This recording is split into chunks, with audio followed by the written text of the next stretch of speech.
Me parece importante hacer una reflexión sobre la presencia del coronavirus y el impacto que está teniendo en la sociedad, al mismo tiempo que reflexionar sobre las medidas que están tomando las autoridades sanitarias para evitar su propagación,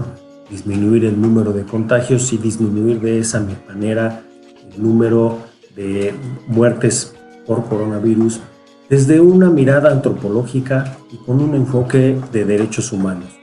Quiero centrar mi reflexión en el impacto que todo esto está teniendo en las personas adultas mayores. Como sabemos,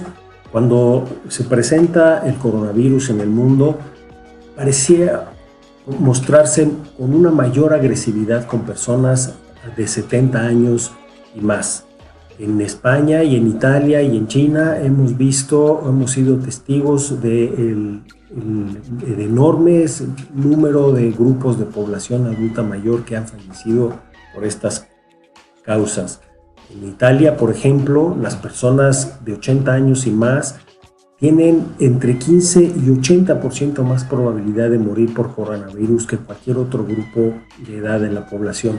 En Italia se ha reconocido inclusive esta como la mayor tragedia que han podido vivir en la historia de este pueblo del viejo continente. En España también hemos sido testigos de una altísima mortalidad de personas adultas mayores. Según una nota publicada en el diario español El País, sabemos que por lo menos en el lapso de un mes, entre el 8 de marzo al 8 de abril aproximadamente, de pronto aparecieron más de 4,000 personas adultas mayores fallecidas, ya sea en sus hogares o bien, sobre todo, en las instancias, en casas de atención como pueden ser asilos, centros gerontológicos, casas de asistencia, etc. Esto ha permitido plantear a las autoridades cómo el coronavirus es una enfermedad que ataca de manera particular a las personas adultas mayores. En México, las autoridades sanitarias encargadas de llevar la pandemia nos han también mostrado en diferentes momentos estadísticas que corroboran cómo este grupo de población es el grupo de mayor riesgo de contraer coronavirus o COVID-19. Pero planteado así, de esta manera, como la edad es lo que coloca a la población adulta mayor como una población de altísimo riesgo, me parece que refuerza una mirada edadista y por tanto discriminatoria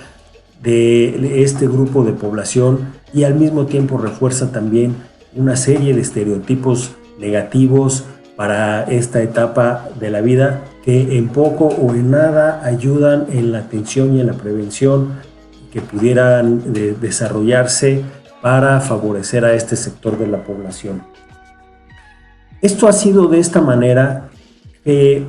hoy en día un importante grupo de la población considera que esta es una enfermedad de los viejitos. Planteado de esta forma también ha significado el que distraigamos la atención y dejemos de mirar de la manera más adecuada cómo es que se comporta y cuál es el impacto que puede tener esta enfermedad en otros grupos de población, como pueden ser las y los jóvenes, que por cierto son un grupo que comparte mucha de la problemática que padecen las personas adultas mayores en nuestro país y tiene que ver con una invisibilización, tiene que ver con su estigmatización, tiene que ver también con la falta de oportunidades para hacerse de empleo, ingresos, etcétera, etcétera. Entonces, el plantear que la edad es un factor de riesgo para el coronavirus, frente al coronavirus, es un planteamiento que de alguna manera refuerza la estigmatización y la imagen negativa de las personas. Esto ha sido claro últimamente cuando España, después de presentar todas estas altísimas cifras de personas adultas mayores fallecidas, se ha dado a la tarea de indagar qué es lo que hay atrás de las cifras y ha encontrado respuestas o situaciones, mejor dicho, alarmantes, que es urgente crear las medidas necesarias para resolverlas y evitar que se reproduzcan en el futuro. ¿Qué es lo que está sucediendo? Son personas adultas mayores que viven en abandono, ya sea un abandono por parte de sus hijos, de sus hijas, adentro del hogar, etcétera, o puede ser también una falta o una atención no adecuada al interior de las casas de atención de personas adultas mayores, en las que se ve que tampoco el personal necesariamente que atiende a estas personas no necesariamente llena los perfiles o está actualizado y capacitado adecuadamente. Están encontrando también cómo hay una polifarmacia que está afectando también el sistema inmunológico de las personas, es decir, la mirada biomédica de la vejez tiende fuertemente a medicalizar la vida de las personas adultas mayores, y esto pues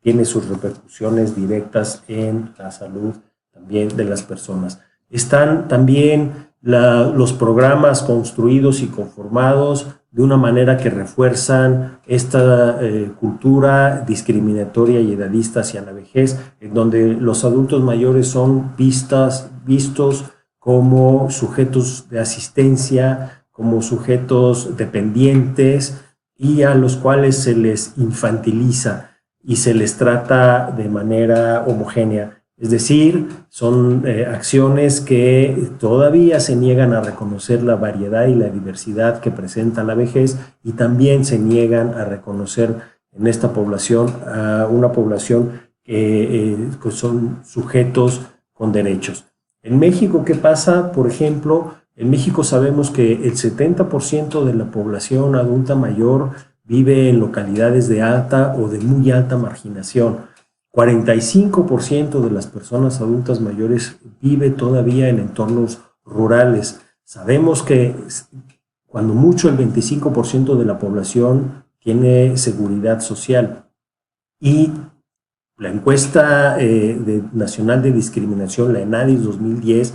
entre otros de los resultados importantes que presenta, nos mostró cómo hoy en día las personas adultas mayores representan el cuarto lugar de discriminación en nuestra población. Es decir, hay una serie de situaciones, hay unos entornos adversos que hacen que las personas adultas mayores vivan esta vejez con serias limitaciones, carencias, restricciones y limitaciones. De manera que poco a poco vamos dándonos cuenta que no es necesariamente tener cierta edad lo que nos coloca en una condición de vulnerabilidad frente al coronavirus. Lo que estamos viendo es que las personas que tienen estas edades están siendo obligadas a vivir en condiciones muy adversas, llenas de carencias para satisfacer las necesidades de la vida diaria. Hoy en día, por ejemplo, no sabemos cuántas personas adultas mayores están cursando el confinamiento, la cuarentena, el aislamiento, como queramos llamarlo, en soledad. No sabemos cuántos de ellos están teniendo alimentación adecuada y oportuna. No sabemos cuántos de ellos que se estaban en un tratamiento médico están pudiendo llevarlo ahora que están en aislamiento y en soledad. No sabemos cuántos de ellos están siendo monitoreados o atendidos por sus familiares para hacerles un seguimiento, etcétera, etcétera. No sabemos cuántos de ellos están padeciendo miedo o angustia o alguna depresión, bien sea por lo que se escucha que esto representa para las personas adultas mayores o por el propio aislamiento como tal.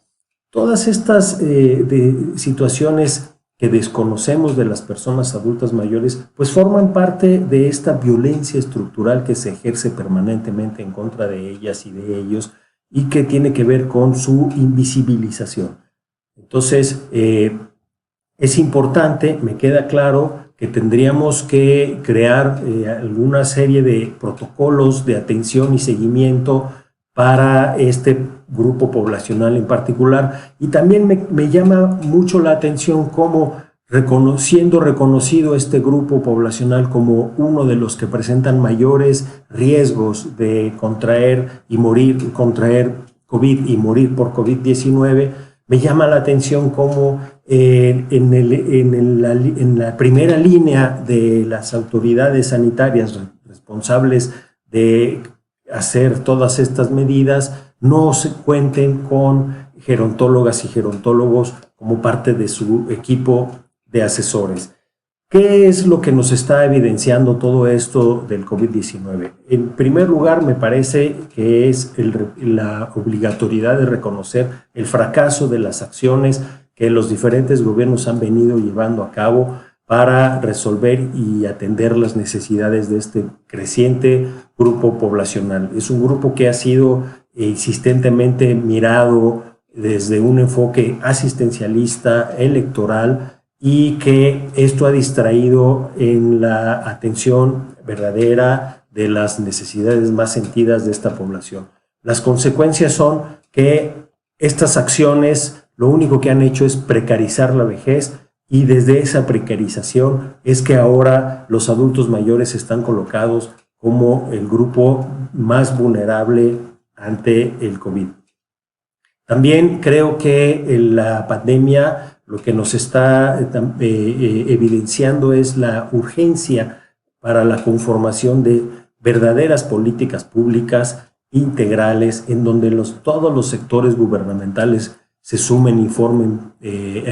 parte para su conformación, pero también en donde se incorpore la participación de la propia sociedad desde un enfoque de gerontología comunitaria.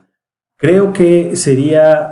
muy delicado pretender que en adelante, una vez que se levanten las medidas restrictivas y la sociedad volvamos a nuestra vida, creo que sería muy grave pretender regresar a estas prácticas edadistas y discriminatorias hacia la vejez. Me parece que estamos como sociedad obligados, todas y todos, a construir nuevas y diferentes maneras de relacionarnos que estén basadas desde luego en el reconocimiento, en el respeto y en la observancia de los derechos de las personas, pero también desde una mirada de comunalidad, desde una mirada que favorezca la igualdad. Pretender seguir adelante como si nada hubiera pasado me parece que no es válido ni moral ni éticamente.